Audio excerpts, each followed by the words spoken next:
안녕하세요. 오늘 강의 주제를 맡은 동국대학교 민금영입니다. 오늘 강의 주제는 국가재난대응 체계 및 민간협력 사례 관련된 부분입니다. 오늘은 재난 현장에서 여러분들이 하시게 될 업무에 관련된 필요한 사항을 이야기해 드리도록 하겠습니다. 재난이 무엇인지, 그리고 재난관리가 무엇인지, 그래서 여러분들이 재난 현장에서 어떻게 업무를 수행해야 되는지 그 이야기에 대해서 이야기해 보려고 합니다. 자, 그럼 지금부터 시작해 보도록 하겠습니다. 여러분들이 생각하는 재난은 무엇인가요? 재난은 사전적 정의를 보게 되면 뜻밖의 불행한 일, 그래서 법적인 정의를 살펴보게 되면 국민의 생명과 재산, 국가의 피해를 주거나 입히는 활동으로 이야기하고 있습니다. 재난은 크게 두 가지로 구분되고 있습니다. 자연재난과 사회재난입니다.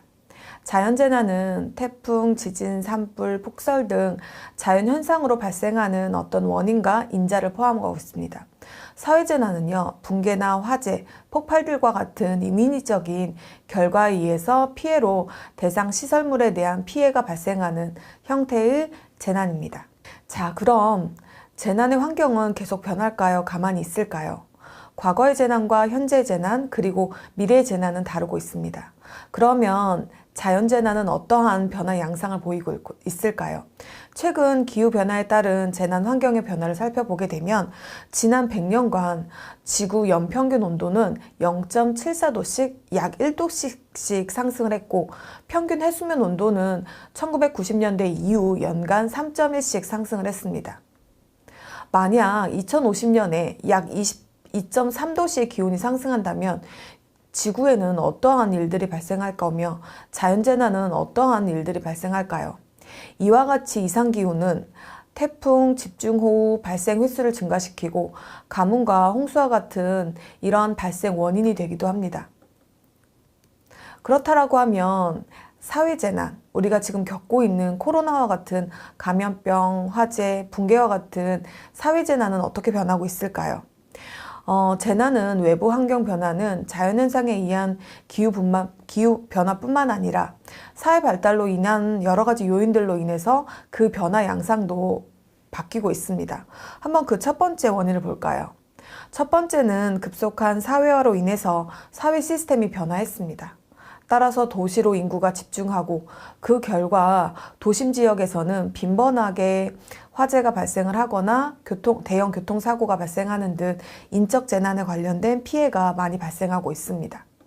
두 번째는 도시와 고밀도화, 초고층화, 지하 공간의 증가 등으로 인해서 재난 취약 요인들이 계속 증가하고 그로 인해서 사고가 대형화가 되고 있습니다. 마지막으로 최근 사회환경 변화에 따른 새로운 신종 재난들이 많이 발생하고 있습니다. 그래서 보시게 되면 테러라든가 아니면 여러분들이 지금 약 2년 동안 겪고 계시는 간염병들이 국가의 위기 상황으로 발생하고 있습니다. 그래서 새로 발생되는 이런 재난들의 위험들을 살펴보게 되면 사이버 테러, 개인정보 유출, 테러 납치 등 아니면 디도스 해킹 등이 신종 재난으로 분류하고 있습니다. 이처럼 재난은 과거의 재난과 현재 그리고 미래의 재난들이 변화 양상들이 바뀌고 있습니다. 그 추세는요, 다양화가 되고 복합화가 되고 그리고 대규모로 발생하고 있기 때문에 재난 관리를 하는 여러분들의 임무와 역할이 중요해지고 있습니다. 이와 같이 재난 규모가 대형화가 되고 복잡화 그리고 그 피해가 양상이 달라지고 있습니다. 그러한 양상들이 재난관리의 변화를 갖고 오고 있습니다. 이런 재난관리의 변화를 한번 볼까요? 과거에는요, 경제발전에 관련된 안정을 요구하기 시작했습니다. 그러나 우리에게는 가슴 아픈 세월호 사건 이후에 안전에 대한 국민들의 요구가 증가하고 있습니다. 그래서 첫 번째가 바로 안전에 대한 사회의 요구가 증가하고 있으며 이에 따라서 국민들이 안전에 관련된 요구가 증가하고 있습니다. 두 번째로는요, 조금 전에 설명드렸던 것처럼 재난의 변화 양상이 복합화가 되고 있습니다. 그러다 보니까 개별적 재난관리보다는 통합적 재난관리 체계로 변하고 있습니다. 과거에는 한 개의 재난관리 주관기관이 해결했다면 앞으로의 재난은 다양한 재난관리 책임기관뿐만 아니라 민간 협력을 통해서 통합적 재난관리 체계로 변해야지만 이 문제를 해결할 수 있습니다. 세 번째는요, 과거에는 경험에 의한 재난관리 체계였다면 여러분들도 그 변화를 느끼실 수 있을 겁니다. 지금은 과학적, IT 기술 개발로 인해서 재난관리 체계도 변하고 있습니다.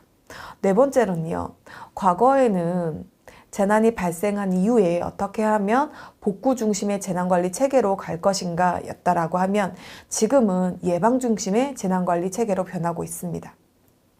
마지막으로 다섯 번째입니다. 다섯 번째는 최근 발생하는 재난의 규모가 대형화가 되고 있고 그러다 보니까 한 지역에 국한적으로 발생하지 않기 때문에 국가적으로 재난 대응 체계를 구축하고 있습니다. 지금의 코로나와 같은 감염병을 보시게 되면 한 국가에서 문제를 해결한다 하더라도 그 문제는 계속해서 전 세계적으로 전이가 되고 있고 그 변화 양상이 굉장히 다양해지고 있습니다. 그러다 보니까 그 재난대응 체계는 국가적 재난대응 체계를 주도하고 있습니다.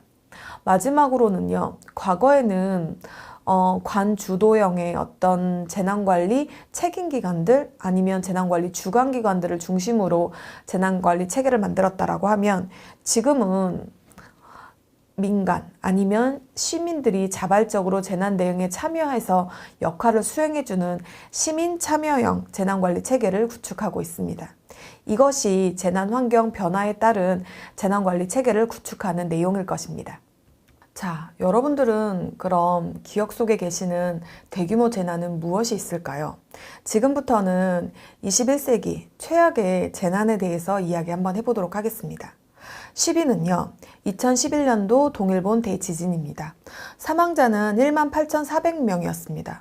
일본은 지진이 잦은 국가이긴 하지만 2011년도의 동일본 대지진은요, 규모 9.0의 강진으로 어마어마한 인명피해를 발생을 했습니다.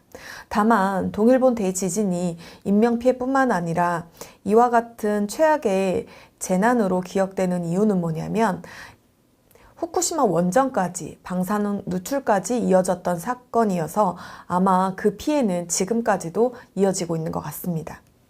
9위는 인도입니다. 2001년 인도 구자라트 지진 사망자는요 약 19,727명이 발생을 했고요. 이 지진으로 인해서 인접한 국가인 네팔과 방글라데시에서도 감지될 정도로 규모가 약 6.9의 강진으로 기억되었습니다. 8위는 여러분들 폭염입니다. 과연 폭염으로 사망자가 4만여 명이 발생했다라고 하는 것이 믿어지십니까? 지난 우리도 굉장히 많이 더웠습니다. 100년 만에 더위라고 할 정도로 어마어마한 무더위가 강승을 부렸는데요. 이때 2003년도에 유럽에서 발생한 폭염은요, 약 44도씨 기록적인 폭염으로 기록되었고, 이때 노인 아니면 재난 취약계층이라고 하는 많은 분들이 사망을 하신 그런 사건이었습니다. 7위는요, 2003년도 이란에서 발생한 지진입니다. 이때도 약 규모가 6.6의 강진으로 발생을 했고요. 사망자는 43,000명이었습니다. 이때 지진 규모가 컸지만 피해가 컸던 이유는 뭐냐면 이란이 아직까지는 도시화가 되지 않아서 대부분 진흙으로 쌓아 올린 이런 집들이 많았습니다. 그러다 보니까 강진으로 인해서 집들이 무너져서 인명피해가 컸던 그러한 사건 중에 하나로 기억되고 있습니다. 7위는요, 또 폭염입니다, 여러분들. 러시아에서도 세계에서 가장 추운 나라 중에 하나거든요. 눈으로 뒤덮인 시베리아 벌판이 있을 정도로 추운 나라인데 2010년도에 폭염으로 인해서 사망자가 56,000여 명이 발생을 했습니다. 당시 평균 기온 온도가 섭씨 38.2도가 넘는 바람에 열대야로 인해서 어마어마한 인명피해가 발생을 했습니다. 5위는요, 아마 기억하실 겁니다. 우리 베이징 올림픽으로 3개월가량 앞둔 상태에서 중국 스촨성에서 지진이 발생을 했습니다. 이때 사망자는요, 약 69,197명이었습니다. 이 지역은 여러분들 삼국지를 읽은 사람이라면 모두 알고 계실 듯 쓴찬성은 중국에서도 특히 지형이 들쑥날쑥해서 산세가 굉장히 험한 곳입니다. 그러다 보니까 그런 곳에서 지진이 발생을 하다 보니까 구조를 위한 이런 차량이 진입이 어려웠고 그래서 아마 인명피해가 더 큰 사건으로 기억이 되고 있습니다. 네, 21세기 최악의 재해 4위는 2005년도에 있었던 카슈미르 지진입니다. 사망자는 약 8만 6천 명이었고요. 이때 규모는 약 7.6의 지진으로 인해서 쓰나미가 덮치는 바람에 인명피해가 컸습니다. 3위는 2008년도 미얀마 사이클론 나르기스입니다. 사망자는 약 1만 4,600명이었습니다. 여러분들 여기서 하나만 기억해 보실게요. 태평양에서는요, 태풍이라고 하고 대서양에서는 허리케인, 인도양에서는 사이클론이라고 합니다. 이것도 조금 알아두시면 좋은 용어니까 꼭 기억을 해두세요. 자, 2위는 2004년도 인도네시아에서 발생한 쓰나미입니다. 사망자가 무려 23만 명이가 되고요. 예고 없이 몰려드는 이러한 쓰나미로 인해서 어마어마한 사망자가 발생을 했습니다. 이때는 해저에서 일어난 규모가 약 9.3 정도의 초대형 지진이었습니다. 이와 같이 사망자가 23만 명이가 된 이유는 뭐냐면 이때 보시게 되면 크리스마스 휴가철을 맞이하여 이 인도네시아로 섬을 방문한 외국인들이 꽤 많았습니다. 그러다 보니까 수많은 사람들이 해안가에서 휴가철을 즐기고 있다가 쓰나미를 맞은 겁니다. 여러분들 1위는 2010년도에 있었던 대지진입니다. 사망자가 무려 31만 6천 명입니다. 규모는 7.0의 지진으로 상대적으로 큰 규모의 지진은 아니었는데요. 지반이 약하고 사면이 모두 바다로 둘러싸이다 보니까 이게 섬나라거든요, 하이티가. 그러다 보니까 치명적인 결과를 낳았습니다.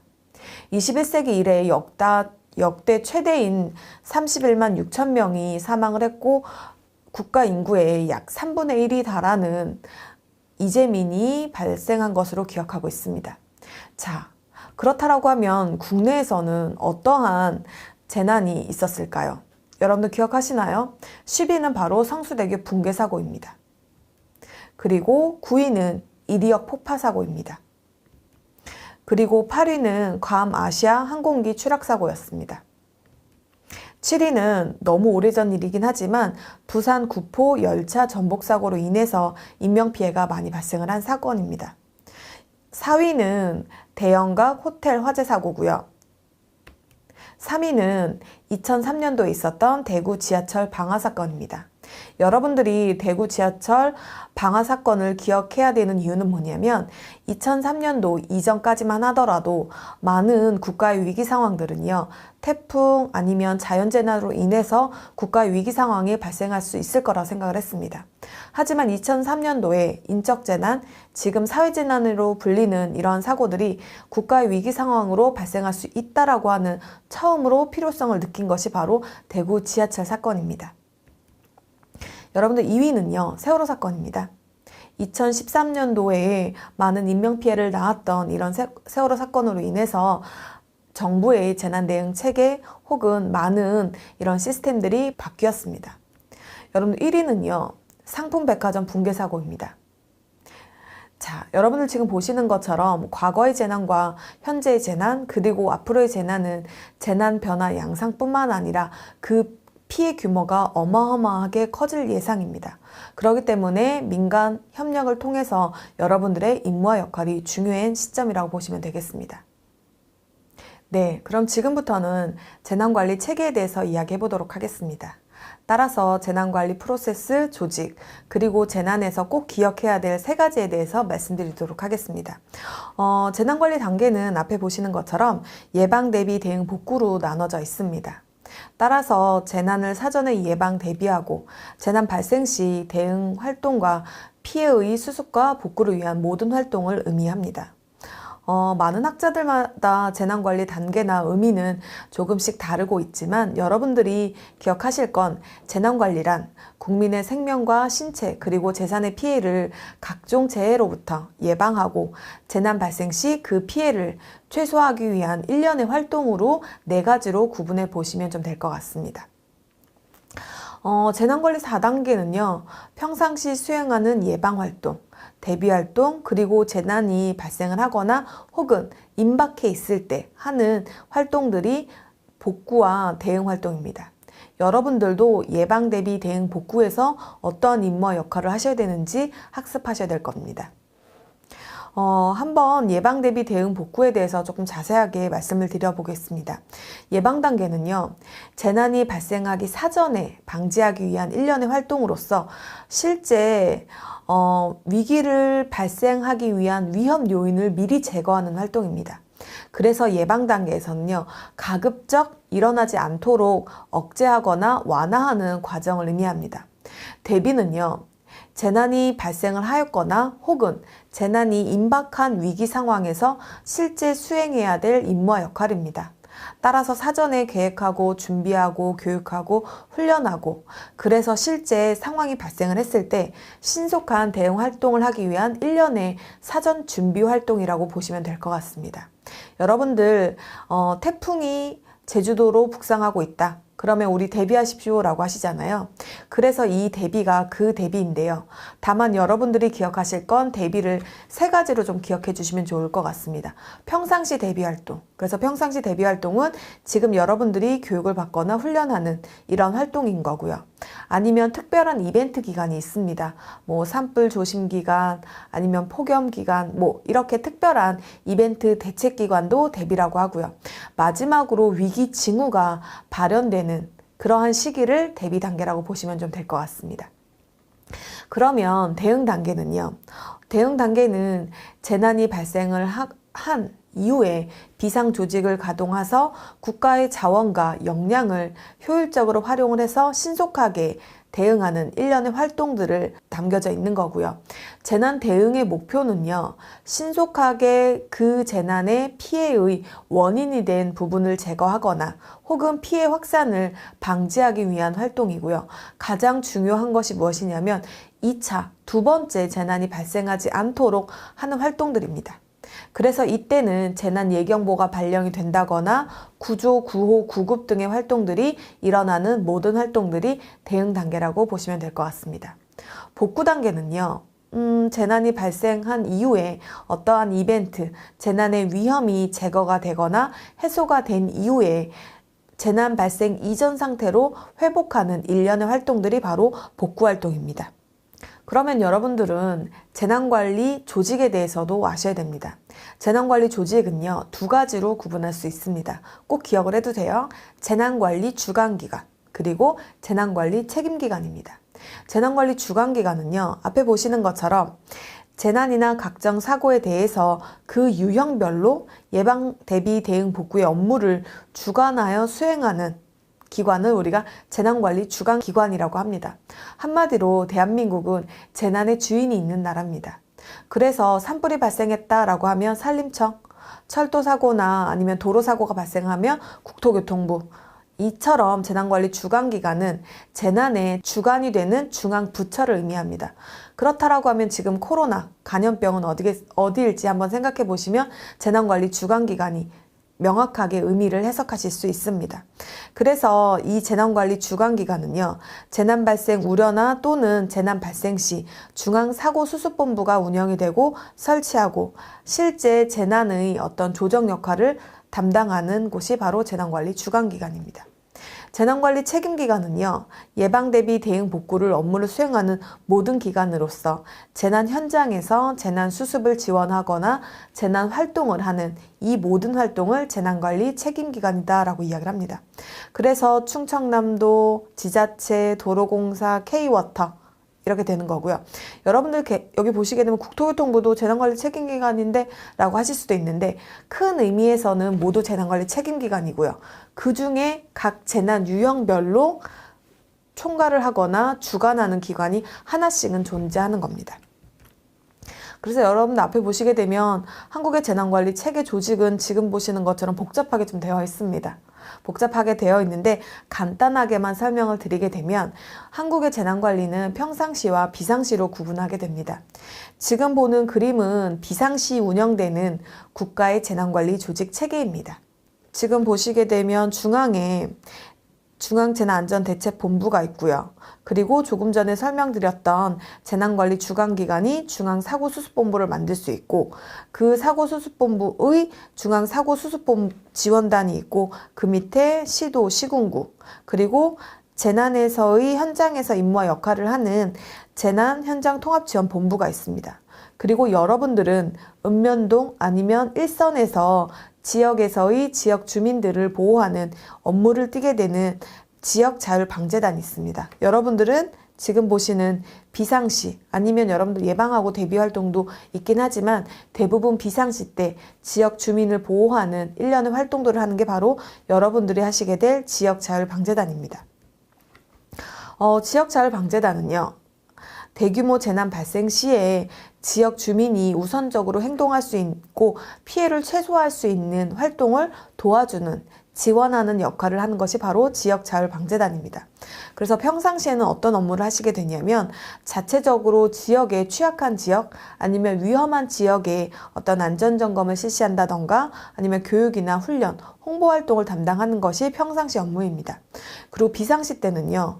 예를 들어서 피해자를 구급하거나 혹은 지역의 노인이나 아니면 재난 취약계층들을 도와서 대피소로 이동해 주거나 아니면 위험한 구역이 있으면 그 위험한 구역의 위험을 제거하는 활동들을 하는 것이 바로 비상시 때 여러분들 지역자율방재단의 임무와 역할입니다.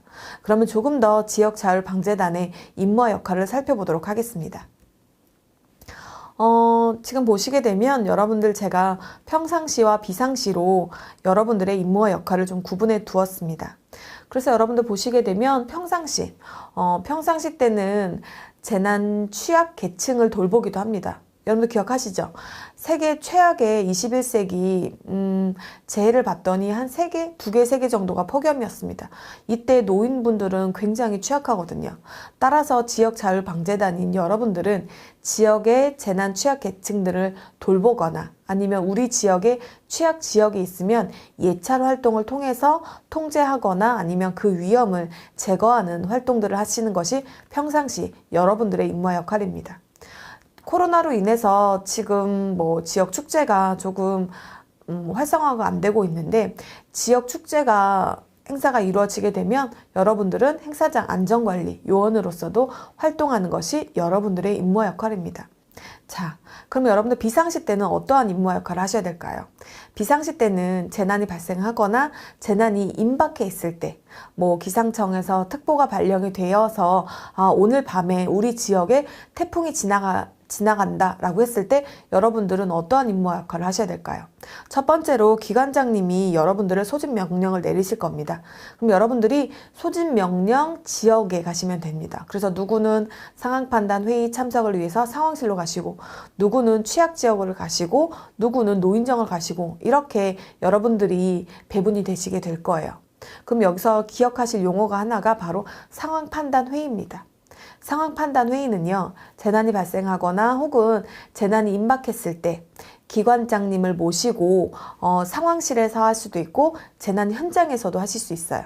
상황 판단 회의는 우리가 피해가 얼마나 발생했는지, 피해가 얼마나 발생하게 될 것인지, 그래서 우리는 어떤 대응을 해야 되는지 한마디로 말해서 전략 회의를 하는 그러한 회의라고 보시면 될 것 같습니다.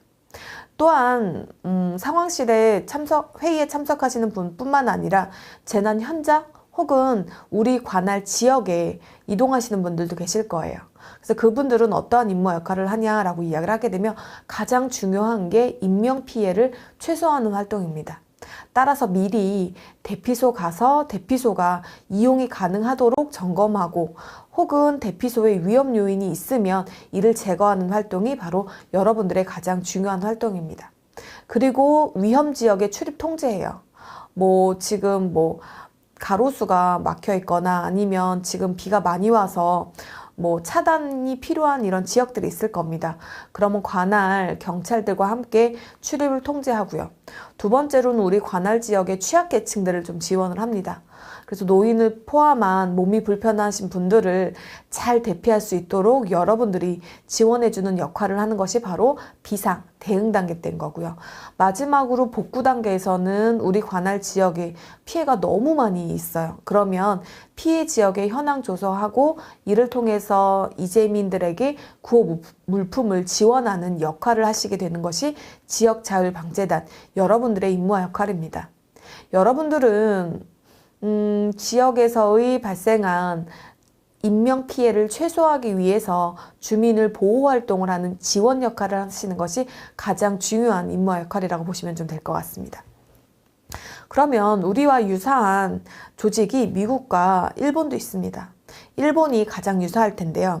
일본은요, 수방법 규정에 의해서 시정촌에 약 3,253명이 있고요. 현재 수방 단원은 99만 명이나 됩니다. 어마어마한 규모입니다. 이들도 어떤 임무와 역할을 하게 되냐면요.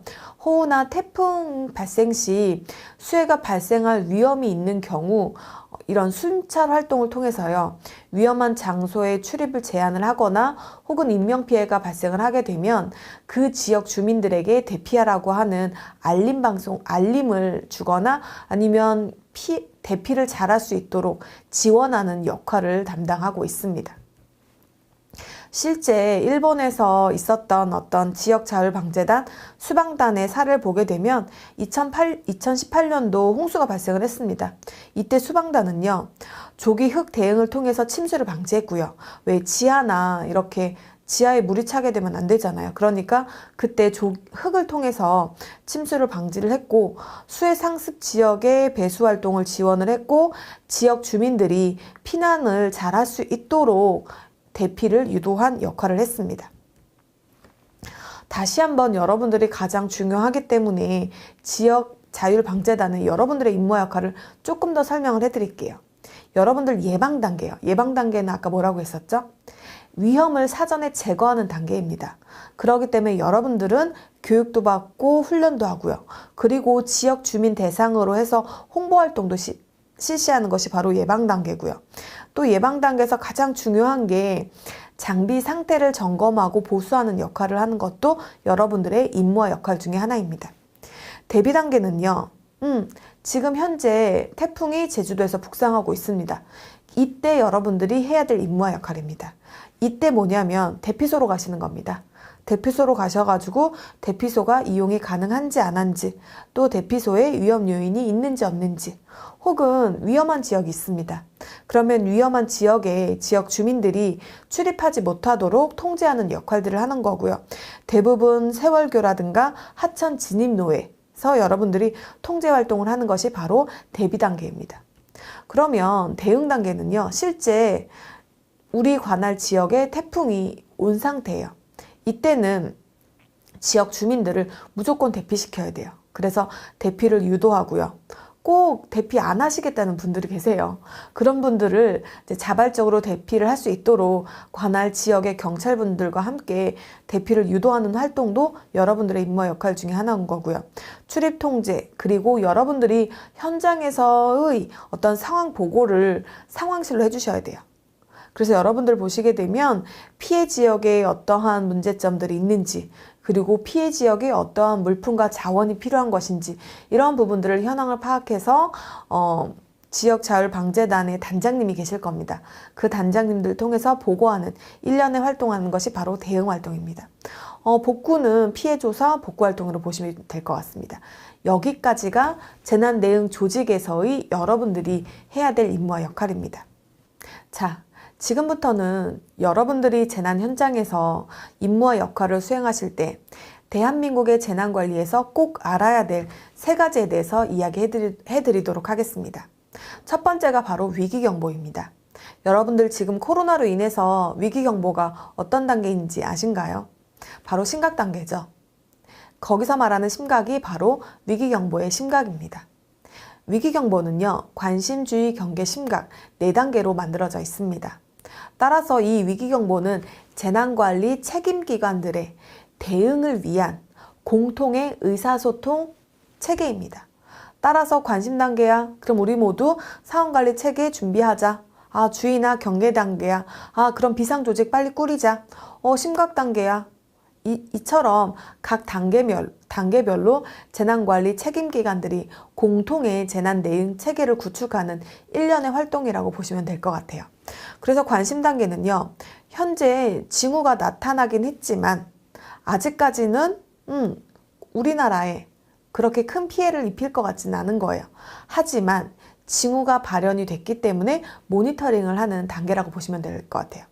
주의나 경계 단계는 징후가 발현이 됐고 어느 정도 국가의 위기 상황으로 발생이 된 상태입니다. 심각 단계는요, 국가의 위기 상황이 확실시된 상태이기 때문에 총력 대응을 하는 그런 단계라고 보시면 될 것 같아요. 여러분들 코로나를 기억해 보시게 되면 해외에서 알 수 없는 감염병이 발생했다. 그럼 무슨 단계일까요? 관심 단계입니다. 관심 단계가 되는 거고요. 한 명의 확진자라도 국내에서 발생이 됐으면 주의 단계고요.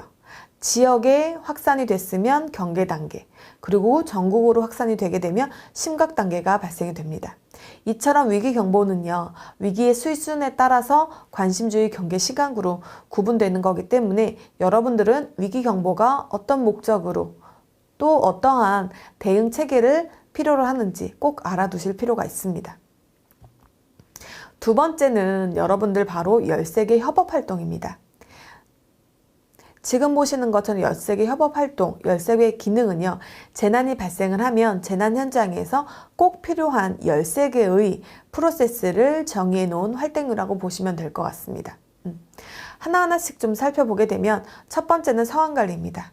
상황관리는 중앙에서 재난 상황을 모니터링하면서 어떠한 전략으로 어떠한 대응 활동이 필요한 것인지 보는 활동이 바로 재난관리 총괄 기능 후 상황관리입니다. 두 번째는 긴급생활안정지원입니다. 긴급생활안정지원은 재난 약자를 보호하고 이재민을 구호하는 이런 활동인 거고요. 세 번째는 긴급통신지원입니다. 긴급통신지원은 재난의 어떤 통신, 재난 현장에 통신이 끊기면 안 되거든요. 따라서 재난 현장에서 통신을 복구하고 통신이 원활하게 이루어질 수 있도록 하는 활동이 바로 긴급통신지원입니다. 네 번째는 시설 피해 응급 복구, 다섯 번째는 에너지 공급 기능 복구. 재난 현장에서 전기가 끊어지면 안 되잖아요. 다섯 번째가 이러한 에너지, 가스, 전기 등을 공급하는 활동들인 거고요. 여섯 번째는 재난관리 자원지원입니다. 재난 현장에는 많은 장비 등이 동원이 될 겁니다. 따라서 원활한 인명피해나 혹은 복구활동에 필요한 자원들을 배치하고 활동하는 내용들이 담긴 것이 바로 여섯 번째 재난관리 자원입니다.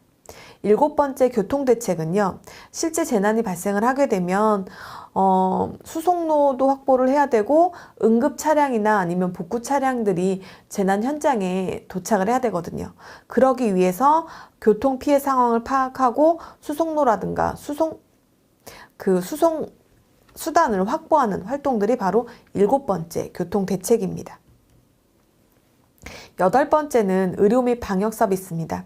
의료 및 방역 서비스는요, 재난 현장에서의 인명피해가 발생을 하거나 사상자에 대한 의료 활동을 지원하는 활동입니다. 아홉 번째는 재난 현장에서는 많은 쓰레기, 폐기물들이 발생을 합니다. 그래서 아홉 번째는 재난 현장에서의 폐기물들을 처리하고 임시 적환장을 지정을 통해서 쓰레기를 처리하는 일련의 활동들을 하는 것이 바로 아홉 번째 재난 현장 환경 정비입니다. 열 번째는 자원봉사 활동입니다. 여러분들은 아마 자원봉사 활동 하시는 분들하고 서로 협력을 통해서 많은 활동들을 하시게 될 거고요. 실제 자원봉사는 각종 행정 지원이나 복구 혹은 기부금 관리, 장례 지원 등 다양한 구호 활동을 지원하는 활동이라고 보시면 될 것 같습니다. 열한 번째는 사회질서입니다. 사회질서는요, 교통 통제하고 주민 대피하고 또한 재난 현장에서는 알 수 없는 다양한 이러한 피해 사례들이 발생하게 되는데요. 그러한 활동들, 경찰과 함께 사회 질서를 유지하는 일련의 활동들을 하는 것이 바로 11번째 사회 질서. 12번째는 긴급 구조를 위한 수색과 구조 활동인 거고, 마지막 13번째 활동이 바로 수습 홍보 활동입니다. 이와 같은 13개는요, 재난이 발생을 하거나 혹은 재난 징후가 발생을 했을 때 재난 현장에서 필요한 활동들을 모아놓은 겁니다. 따라서 모든 재난 유형의 13개가 다 필요한 것은 아니지만 재난 현장의 피해 양상 혹은 재난 현장의 피해 규모에 따라서 필요한 기능들이 수행이 될 거고, 여러분들은 재난 현장에서의 다음과 같은 13개 활동을 지원을 하거나 또는 재난 현장에서의 가장 중요한 인명구조 혹은 인명피해를 최소화할 수 있는 활동을 지원하는 역할을 담당하시게 될 겁니다. 마지막으로 여러분들이 꼭 아셔야 되는 것이 바로 또 매뉴얼입니다.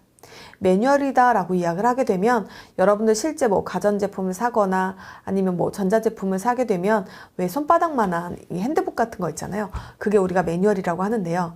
대한민국은 위기관리 매뉴얼이 있습니다. 그래서 이 위기관리 매뉴얼은요, 재난 대응에 필요한 임무와 역할, 활동 절차, 프로세스가 담겨져 있는 문서입니다. 그래서 위기관리 매뉴얼은요, 재난 대응 업무를 수행하기 위한 방법과 절차가 마련된 행동 지침서입니다. 여러분들도 매뉴얼을 받으시게 될 텐데요. 이 매뉴얼 안에는 여러분들이 해야 될 임무와 역할, 또는 여러분들이 이 임무를 하기 위해서 어디에 연락을 하고 어떠한 절차로 하고 또 어떠한 문서가 필요한 것인지 일련의 프로세스가 마련된 그런 문서라고 보시면 될 것 같습니다. 매뉴얼 내용 다 알고 있는데 라고 하지만 실제 재난이라고 하는 혼란한 상황에서는요, 여러분들이 매뉴얼을 통해서 원칙을 지켜주셔야지만 혼란스러운 상황을 해결할 수가 있습니다. 자, 그러면 이와 같은 매뉴얼은 왜 중요할까요? 아래 보시는 두 가지 사건을 보시게 되면 그 중요성을 알 수 있습니다. 2009년도에 있었던 허디슨 강의 기적을 보시게 되면 이때 많은 인명피해를 앗아갈 뻔했던 그런 사고였습니다. 그럼에도 불구하고 한 명의 인명피해도 발생하지 않았습니다. 그 이유는 보시게 되면 현장 대응 요원들에게 물어봤거든요. 우리는 별거 한 거 없다. 매뉴얼에 따라서 훈련한 것 뿐이다 라고 이야기를 했습니다. 두 번째, 2010년도에 있었던 유람선 표류 사건도 보시게 되면 이때도 인명피해가 발생할 수밖에 없는 그런 사고임에도 불구하고 재난관리 매뉴얼에 따라서 유관기관의 공조 덕분이었다라고 이야기를 했습니다. 이처럼 매뉴얼은 재난 현장에서의 혼란스러운 재난 현장에서의 여러분들이 해야 될 임무와 역할이 나열이 되어 있습니다. 그렇기 때문에 꼭 여러분들이 평상시 혹은 비상시 휴대를 통해서 여러분들이 해야 될 임무와 역할을 숙지하는 것이 가장 중요한 내용이라고 보시면 좀 될 것 같습니다. 그러면 지금까지 재난과 재난관리 체계 그리고 재난 대응 활동에서의 꼭 필요한 세 가지를 이야기했는데요. 이번 시간을 마치면서 다시 한번 여러분들이 해야 될 임무와 역할에 대해서 정리하고 마치도록 하겠습니다. 자, 여러분들이 해야 될 임무와 역할은요, 대규모 재난이 발생하거나 혹은 발생을 임박했을 때 상호 협력을 통해서 여러분들이 지역 주민들과 함께 활동을 하는 이런 내용들이 여러분들의 임무와 역할입니다. 그래서 실제 여러분들의 임무와 역할에 예방, 대비, 대응, 복구에 하셨던 역할도 보시게 되면 예방 단계에서는 지역 주민 대상으로 홍보나 캠페인 활동을 실시를 했고, 실제 지역자율방재단 여러분들께서도 훈련에 참여하셔가지고 여러분들의 임무와 역할을 숙달하셨습니다. 그리고 대비 단계에서는요, 실제 취약계층들을 돌봄을 하거나 혹은 대피소나 대피로의 위험을 제거하는 활동들을 하셨고요. 실제 재난이 발생하기 전에 임박한 상황이기 때문에 제설 모래를 비치를 하는 등 재난의 위험 요인을 제거하기 위한 활동들을 지원하셨습니다. 대응 활동은요, 실제 재난이 발생한 이후거든요. 이때 여러분들은 대피 유도 혹은 위험 지역의 순찰, 상황 보고를 통해서 지역 주민들을 보호했고요. 지금 아래 보시는 것처럼 위험 지역의 출입 통제를 통해서 지역 주민들을 보호하셨습니다. 복구 단계에서는요, 거주 지역에 대한 피해 조사, 그리고 전문 분야별로 복구 활동을 지원하는 역할들을 담당하셨습니다.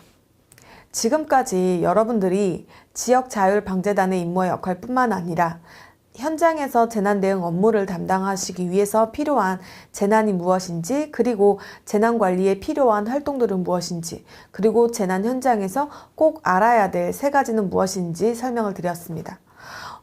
물론 이런 내용들도 중요하긴 하지만 여러분들이 지금 앞에 보시는 재난관리 3계명만 마음속 깊이 기억하신다라고 하면 훨씬 더 좋은 활동이 되실 것 같아서 제가 마지막으로 요 3가지만 이야기 드리면서 오늘 수업을 마치도록 하겠습니다. 첫 번째는요, 사람이 있는 곳에는 위기가 있습니다.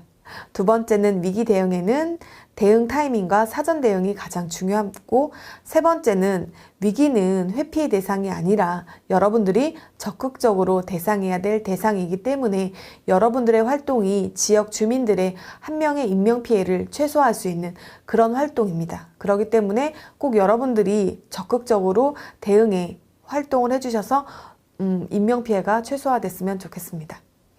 네, 지금까지 여러분들이 재난 현장에서 필요한 재난이 무엇인지, 재난 관리가 무엇인지, 그래서 여러분들이 꼭 기억해야 될 내용이 무엇인지 간략하게 설명드렸습니다. 꼭 여러분들이 이 모든 내용을 학습할 필요는 없겠지만 꼭 기억하셨다가 재난 현장에서 인명피해를 한 명이라도 줄일 수 있는 그런 활동으로 하셨으면 좋겠습니다. 그럼 오늘 강의는 여기서 마치도록 하겠습니다. 감사합니다.